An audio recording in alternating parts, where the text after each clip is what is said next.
إلا الله وحده لا شريك له وأشهد أن محمدا عبده ورسوله صلى الله عليه وسلم أما بعد فإن خير الحديث كتاب الله وخير الهدي هدي محمد صلى الله عليه وسلم وشر الأمور محدثاتها وكل محدثة بدعة وكل بدعة ضلالة وكل ضلالة في النار. أعوذ بالله السميع العليم من الشيطان الرجيم. رب اشرح لي صدري ويسر لي أمري واحلل عقدة من لساني يفقهوا قولي.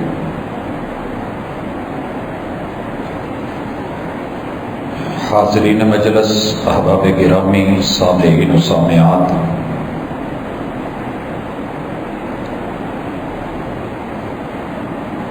انسان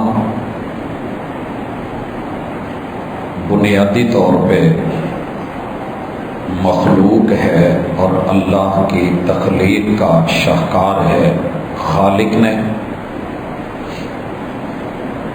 جیسے چاہا اسے ماں کے پیٹ میں تیار کیا، پیدا کیا. اللہ کی تخلیق بڑی ہی خوبصورت، لازوال اور بے مثال شاہکار ہے. اللہ رب العزت اپنا تعارف کرواتے ہوئے کہتے ہیں کہ یا ایھا الناس اتقوا ربکم الذی خلقکم من نفس واحدہ وخلق منها زوجها وبث منہما رجالا کثیرا ونساء. انسانوں، انسانیت کا تقاضا ہے کہ تم ذرا ادب احترام کے دائرے میں رہا کرو، شرم و حیا، عزت اور وقار کے ساتھ اللہ کی کبریائی کو، اللہ کی حکمت کو اور عظمت کو تسلیم کرتے ہوئے رب سے ڈرا کرو. تمہارا رب وہ رب ہے کہ جو بغیر کسی سابقہ نقشے کے تمہیں بناتا ہے اور پھر ماں کے پیٹ میں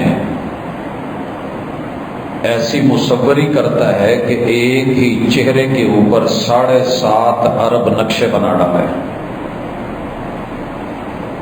1 فٹ کی بھی پوری جگہ نہیں جس پہ اس قدر اس نے اپنی تخلیق، اپنی انجینئرنگ اور اپنے بدی ہونے کا ثبوت دیا ہے. اللہ اصول بیان فرماتے ہیں کہ تمہیں ایک جان سے، آدم علیہ السلام سے پیدا کیا گیا، اس سے ان کی اہلیہ سیدہ حوا کو بنایا گیا.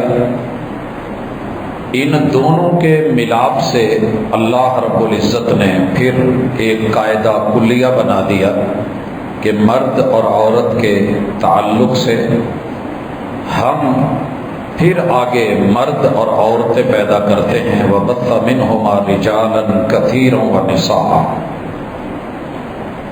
اللہ رب العزت جو چاہے فیصلہ کرے، اللہ کو کوئی بھی پوچھنے والا نہیں. وَاللَّهُ يَحْكُمُ لَا مُعَقِّبَ لِحُكْمِهِ. حاشیہ نشینی بھی نہیں، نکتہ چینی بھی نہیں، چونکہ چنانچہ اگرچہ مگرچہ بھی نہیں، ایسے کیوں اور ایسے کیوں نہیں، یہ اللہ سے نہیں پوچھا جائے گا اور نہ کسی کی طاقت ہے کہ وہ پوچھے. مالک نے بغیر ماں باپ کے مٹی سے، آگ ہوا پانی سے جناب آدم علیہ السلام کا خمیر اٹھایا. اس خمیر سے سیدہ حوا علیہ السلام کا وجود اور شریر وہ بنایا. ان دونوں جزوں کے ملاپ سے اللہ تعالی نے نسل انسانی کو بڑھایا. عیسیٰ علیہ السلام پہ لا کے ماں ہے مگر باپ کے بغیر ان کو بنایا۔ اللہ تعالیٰ نے جسے بھی جو بنایا اپنی مرضی سے بنایا، اور پھر ایک نہیں، دو نہیں، تین نہیں، 4 قسمیں ہیں۔ والتین والزیتون وطور سینین وہذا البلد الامین۔ ان 4 قسموں کے بعد قد کے اوپر لام تاکید داخل کر کے یہ البتہ تحقیق، یقینی اور پختہ بات، یہ بھی حلفیہ سیاق کے ساتھ مفسرین لکھتے ہیں کہ 5ویں قسم بن رہی ہے۔ مالک فرماتے ہیں خلقنا الانسان فی احسن تقویم، ہم نے انسان کو کمال بنایا، لاجواب بنایا، اکمل و اشمل بنایا، احسن و اجمل بنایا، اس سے بڑھ کر کے کچھ اور خوبصورت ہو ہی نہیں سکتا تھا۔ اللہ کو یہ کوئی نہیں پوچھے گا کہ اسے مرد کیوں بنایا، اسے عورت کیوں بنایا، ریشو کیا رکھی، مناسبت کیا رکھی۔ وہ مالک ہے، وہ نظام چلاتا ہے، وہ بہتر سمجھتا ہے جو چاہے۔ کسی کو مرد بنایا تو اس میں آزمائش ہے، کسی کو عورت بنایا تو اس میں بھی آزمائش ہے، اور اگر کسی کو ان کے درمیان کچھ بنا دیا تو وہ بھی اس کی آزمائش ہے، اور اس سوسائٹی اور معاشرے کی بھی آزمائش ہے۔ الذی خلق الموت والحیات لیبلوکم ایکم احسن عملا۔ تمہارا رب زندگی اور موت دے کے اس درمیانی وقت میں چاہتا ہی ہے کہ وہ تمہیں آزمائے، امتحان لے، اختبار لے۔ ہم اسکول، کالج، یونیورسٹیوں سے یہ نہیں پوچھتے کہ جب ہم نے فیسیں دی ہیں، پورا سال حاضریاں دی ہیں، لیکچر لیے ہیں، بیٹھ کے پڑھا ہے، کیا آپ کو اپنے ادارے پہ اعتماد نہیں، یا اپنے نصاب پہ اعتماد نہیں، یا پڑھانے والے استاذ پہ اعتماد نہیں؟ کیا وجہ ہے کہ آپ ہمیں پھر امتحان کے چکروں میں ڈالتے ہیں، اضافی فیسیں لیتے ہیں، وقت لگتا ہے، اور پھر اپنے ہی پڑھائے ہوئے بے شمار لوگوں کو فیل کر کے سائیڈ پہ کر دیتے ہو؟ تو یہ نظام فطرت ہے، یہ نظام قدرت ہے۔ اسے جس نے مانا وہی کامیاب ٹھہرا، جس نے اس کو چیلنج کیا وہ کل بھی صفحہ ہستی سے مٹا اور آج بھی اس کا وجود خطرے میں ہے۔ اس حقیقت کو مان لیں کہ اللہ تعالیٰ ماں کے پیٹ میں وجود خود بناتے ہیں، رب کے پاس مٹیریل کی کمی نہیں ہوتی، وہ جو چاہے جیسے چاہے کسی کے کان بڑے کر دے، چھوٹے کر دے یا مفقود کر دے، کسی کو گلا پورا دے دے، کسی کا تالو، کسی کا ہونٹ۔ سائنس اسے اپنے نقطہ نظر سے دیکھے گی کہ کون سے کروموزومز کیا پرابلم بنی، کیا اضافی فٹ ہو گیا، کیا کمی بیشی رہ گئی، چھٹی انگلی ساتھ کیوں لگ گئی، دیگر جگہوں پہ مسئلے مسائل کیوں بنے۔ سائنس اسے اپنے انداز میں پڑھے گی، لیکن رحمان کی ٹیکنالوجی اور تخلیق اور انجینئرنگ، اللہ کہتے ہیں کہ ہم آپ کو آزما رہے ہیں۔ مکمل کامل مرد بنا دیا ہے تو اللہ کا شکر کون کرتا ہے اور شکوہ کون کرتا ہے؟ بڑے سارے مرد ہیں جنہیں یہ شکوہ ہے کہ یار اس سے تو کہیں بہتر تھا، عورت ہوتا، میرے بھی ہاتھ صاف ہوتے، میں بھی ایسی ماحول میں بیٹھا ہوتا، مجھے بھی نیل پالش لگی ہوتی، میں بھی صرف لینے والا ہوتا، میں سارا دن تغاریاں، محنت مزدوریاں کر کے، ہاتھ کالے کر کے، شام کو جب گھر آتا ہوں تو بچے اس روٹی پکانے اور دینے والی ماں کو تو یاد رکھتے ہیں کہ ماں نے پراٹھے دیے ہیں اور ان پہ گھی دیسی لگایا ہے، لیکن یہ کوئی نہیں دیکھتا کہ یہ دیسی گھی نہیں ہے، یہ میرا خون پسینہ ہے جس سے روٹی چوپڑی گئی ہے۔ مرد کو شکوہ ہے، عورت کو عورت ہو کے بھی شکوہ ہے کہ میں چادر میں ہوں، چار دیواری میں ہوں، میرے اوپر پابندیاں ہیں، میں قید ہوں، میں مقید ہوں، میں مسجون ہوں، میں محصون ہوں، تو مجھے باہر نکلنا چاہیے، میرے اوپر یہ پابندیاں کیوں لگائیں؟ میں مرد جیسی ہوں، یہ سوچ بے شمار عورتوں میں شکوہ پیدا کر رہی ہے کہ مجھے مرد ہونا چاہیے تھا، میں بھی باہر نکلتی، آزاد گھومتی، میرا بھائی جیسے جب دل کرتا ہے چلا جاتا ہے، میرے ماں باپ نہیں روکتے تو میرے اوپر بھی یہ پابندی نہ ہوتی۔ عورتوں کو بھی شکوے ہیں۔ حضرات، فیصلہ رب کا ہے، جس نے نظام چلانا ہے اسے پتا ہے کہ میں نے کیا کرنا ہے۔ آپ کسی ایک ریسٹورنٹ میں جا کے آرڈر دیتے ہیں، اتنے لوگ ہیں، اب انہوں نے کتنا پکایا ہے، کتنا سرو کیا ہے، کتنا بچا ہے، کب لیٹ کیا ہے، کب جلدی دیا ہے، وہ ان کی اپنی حکمت عملی ہے۔ ڈرائیور نے گاڑی منزل مقصود پہ پہنچانی ہے تو اپنی سمجھ بوجھ اور بصیرت کے مطابق۔ رحمان جو پوری کائنات کو چلا رہا ہے، کیا اس کی کوئی سمجھ نہیں؟ کیا وہ نہیں جانتا؟ الا یعلم من خلق وهو اللطیف الخبیر، جو خود بنا رہا ہے، جو باریک بینیوں کا مالک ہے، جو لطافتوں کو کسافتوں کو جانتا ہے، جو باریک سے باریک نظر نہ آنے والی خبر رکھتا ہے، آپ کیا سمجھتے ہیں کہ اسے پتا نہیں تھا کہ کیا بنانا ہے، کیا بنا ڈالا؟ مرد بنانا تھا، عورت کیوں بنایا؟ عورت بنانی تھی، مرد کیوں بنا ڈالا؟ یا اللہ نے کوئی ڈس آرڈر، بیماری، کوئی کمی بیشی کیوں ڈال دی؟ تو وہ رب ہے، کان دے کے بھی سماعت لے لے،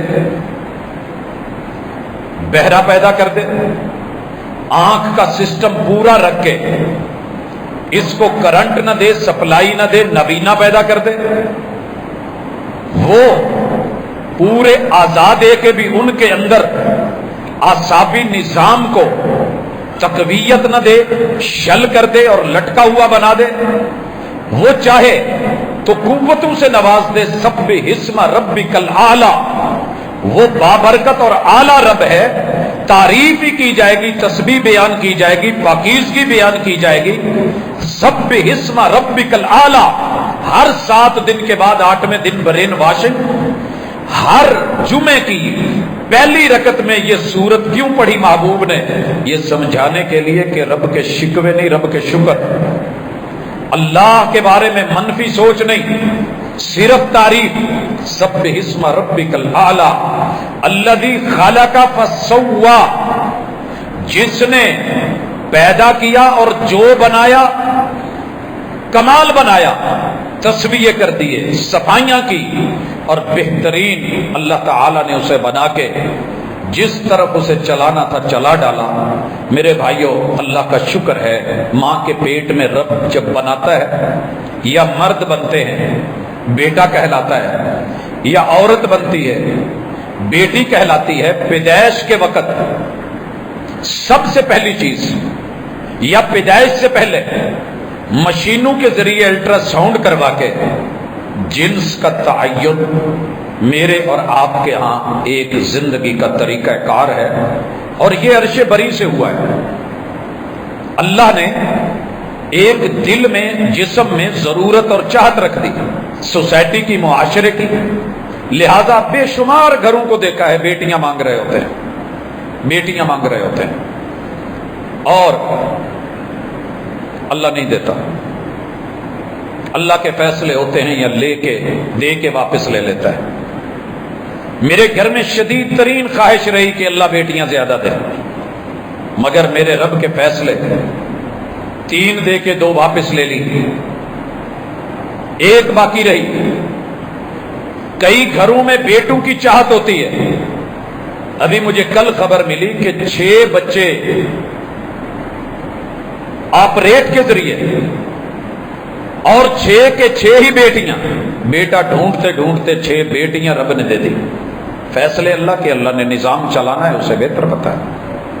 اور کئی دفعہ ایسا بچہ پیدا ہوتا ہے، وہ انسان ہے، وہ ہمارا خون ہے، وہ ہمارا جثہ اور جسم اور حصہ ہے، وہ ہماری سوسائٹی ہے، وہ رب ہی کی تخلیق ہے، مگر اس کے جنسی اعضاء جیسے باقی اعضاء کبھی کم و بیش ہوتے ہیں، تالو نہیں ہے، ہونٹ نہیں ہے، کان نہیں ہے یا مچڑا ہوا ہے ادھورا ہے، کوئی بیماری یا کمی بیشی، کوئی چیز سر چھوٹا ہے یا ہاتھ ایک چھوٹا ہے، یا ویسے وہ قد میں چھوٹا ہے بونا بن گیا ہے، اسی طرح اللہ تعالیٰ جنس کے اعضاء اس کے واضح پیدا ہوتے ہوئے مہیا نہیں فرماتے، مالک کی مرضی ہے، اس کا فیصلہ ہے۔ اس میں اس کی بھی آزمائش، والدین کی بھی آزمائش، رشتے اور رشتہ داریوں کی بھی آزمائش، اور اس سوسائٹی کی بھی آزمائش کہ اگر یہی چیز تمہارے ساتھ ہوتی تو تمہاری چاہت کیا ہوتی، جو تم نے اپنے لیے پسند کیا، کیا اس جینڈر کے لیے، اس صنف کے لیے، اس جنس کے لیے آپ نے اسے پسند فرمایا؟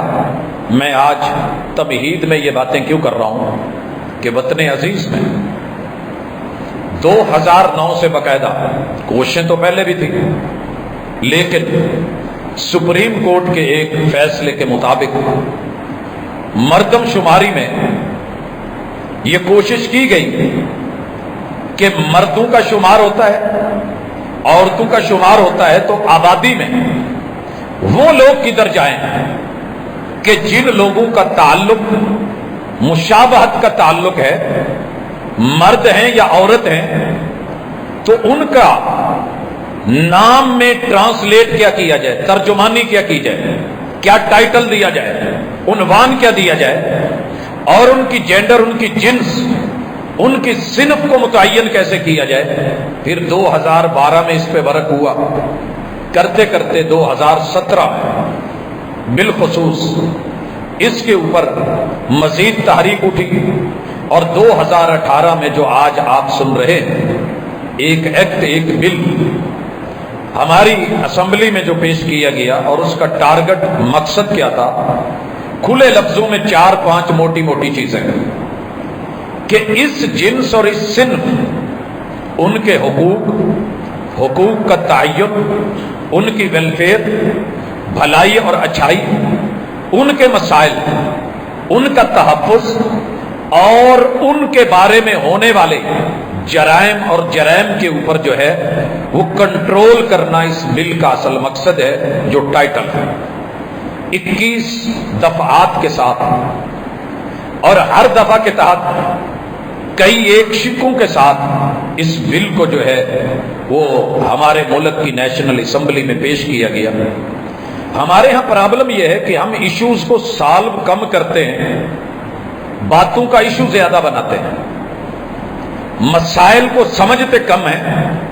میرے وطن عزیز میں وسائل کی طرف شاید سٹیپ نہیں لیا جاتا، وگرنہ جس وطن کا ہر چپا جو ہے وہ زرعی ہو، وہاں زراعت مار کھا جائے، جس ملک کی پوری دنیا میں نہری نظام سب سے پاورفل ہو، وہ پانی میں مار کھا جائے، جو 37 دریاؤں کی سرزمین ہو، وہ پانیوں کے اور آبی مسائل کا شکار رہے، جس کی قدرتی اللہ نے جغرافیے کی اینٹ ایسی رکھی ہو کہ وہاں مسائل کی بجائے وسائل زیادہ ہوں۔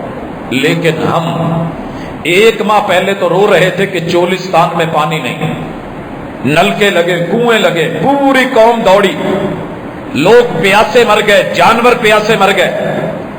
ابھی ہم ان وسائل کی طرف، اور یہ بھی یاد رہے کہ یہ عامت الناس تھے، عوام تھی، حکومتی سطح پہ جو ان مقاصد کے لیے چنے گئے، ادارے بنائے گئے، جن کو تنخواہیں دی گئی، شاید ان کی جو توجہ چاہیے تھی وہ نہ ہو پائی۔ پھر پانی، رب نے جب پانی دے دیا تو اتنا وسیع رقبہ رکھتے ہوئے ہم آج تلک ڈیمز کو ایشو تو بناتے رہے، لیکن ایسے برتن نہیں بنا سکے کہ رب آنے والے 10 سالوں کا پانی دے، اس پانی کو سنبھال کے، صاف کر کے، فلٹریشن کر کے، دیگر مراحل سے گزار کے ہم استعمال کے قابل بنا کے اللہ کی اس نعمت کو ضائع ہونے سے بچا سکیں۔ پاکستان میں کمی کوئی نہیں، دودھ دینے والے جانور ان گنت لا تعداد، مگر پھر بھی ہمیں